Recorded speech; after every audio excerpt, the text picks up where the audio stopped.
So in this video we're going to look at the 5 questions I posed to you for a completed square form, and what we're going to do is work them through and get the solutions to all 5 of them. Just as a refresher, these were the 5 things I asked you to do.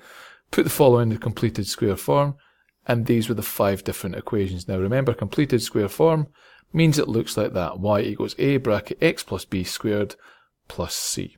So let's have a look at these questions then. So I've got y equals x squared minus 4x plus 1.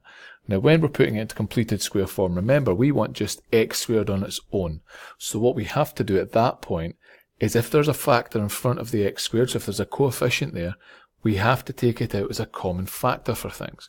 There's nothing there, so that means that we can write it. The only difference being from a normal form of y equals a bracket x plus b squared plus c is that a will equal 1. So there'll not actually technically be anything written there.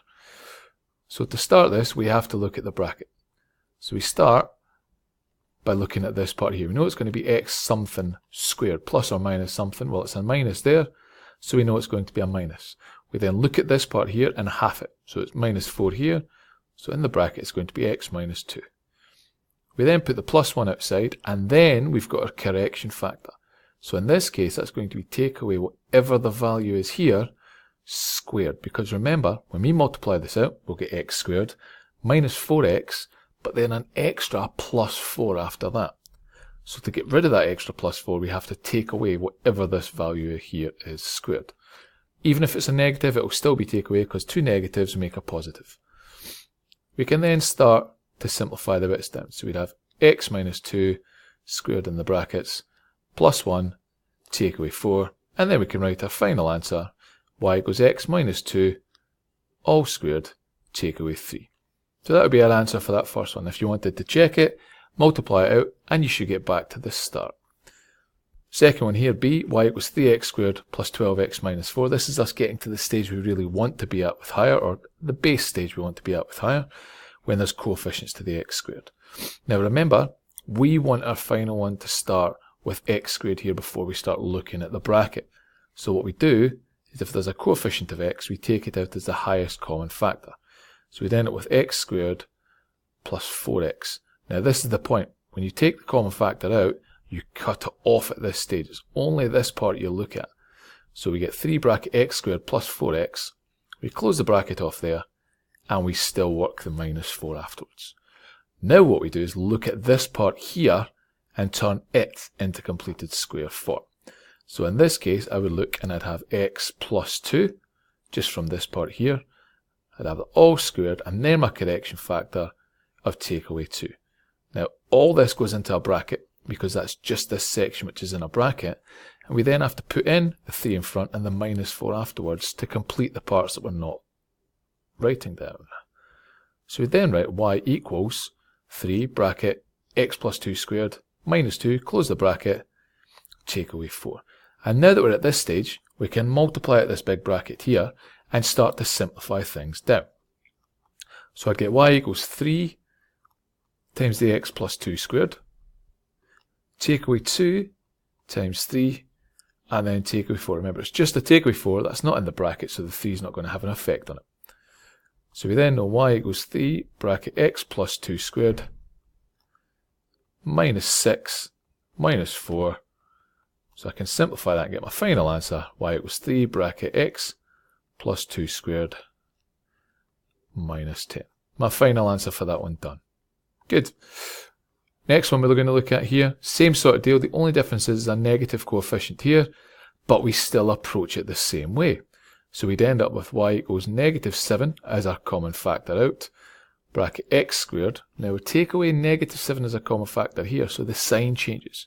So that becomes a minus 2x, and then take away 9 again. And again, focus on this part here for the bracket. Split it down, we'd get x minus 1 squared, and then a correction factor of take away 1 squared. Close that off and add the parts outside that we dropped off for that stage of working. Then it's a case of simplifying it. So we get negative 7 bracket x minus 1 squared, take away 1 times the negative 7 minus 9. And then just gather all the terms together. So we get negative 7 bracket x minus 1 squared minus 1 times minus 7, gives me plus 7 minus 9. So therefore I can write down my final answer. Y equals negative 7 bracket x minus 1 squared minus 2. Simplify it down, get to that stage there. Now this one here, our D, y equals 3 minus 4x minus 2x squared. Looks slightly different from what we've got above here. It really does, but that's because the x squared's here at the end. Well, first stage, you can actually make it easier for yourself and write that at the start. So change it around to y equals negative 2x squared minus 4x plus 3. Change it to that format, and then it's the exact same steps. So start with a common factor, in this case it's negative 2. So negative 2 bracket x squared, change the sign, remember we've taken a negative out, plus 2x, and then a plus 3 afterwards, and then it's focus on the bracket section. So we end up with x plus 1 squared, but then take away a correction factor, which in this case is minus the 1 squared, and then add on the parts that we dropped. So at the negative 2 outside, plus 3. Then it's the usual step. Multiply it out, simplify it down, get an answer. So negative 2 bracket x plus 1 squared, take away 1 times our negative 2 plus 3. So y equals negative 2 bracket x plus 1 squared. Negative 1 times negative 2 is 2, so I've got 2 plus 3. I've then got plus 5 there. If you can do that little jump there in one step like I just did, great. If you want to take an extra step like we did here, do it. Go for it. I'm not going to stop you. It would make your working easier. Last example we had was one like this. So y equals 2x squared plus 6x minus 1. And again, it's the same steps. Common factor out, 2. Be then x squared plus 3x, close bracket, minus 1. Now, up to this point, everything in the bracket, this coefficient's always been even. Well, in this case, it's odd. That's still not going to change our step though. We're still going to focus on this one and half this coefficient here. The only difference is we'll end up with a fraction. And I've never said that you can't. So in this case, it will be x plus 3 over 2 squared, take away 3 over 2 squared in the big bracket with the 2 outside, and then a minus 1 after. Just because there's a fraction there does not change the steps. All it means is your maths is going to be tested a tiny wee bit more. So we then multiply the bracket with 2 bracket x plus 3 over 2 squared, take away 2 times, well 3 over 2 squared gives me 9 over 4, take away 1. And then we start to simplify the bits down. So 2 bracket x plus 3 over 2 squared, 2 times 9 over 4 gives me take away 9 over 2, minus 1.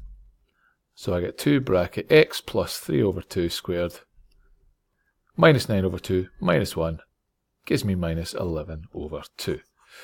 Get my answer there like that. Now if you wanted to write these as decimals, that would be perfectly fine as well. I could also write it as y equals 2 bracket x plus 1.5 squared, take away 5.5. Either version's fine. More often than not, fractions is the way that you'll see it presented. So there you go. Your 5 questions you've done. You can now pick up what exercises and what tasks you want to challenge yourself with in the class. Good luck.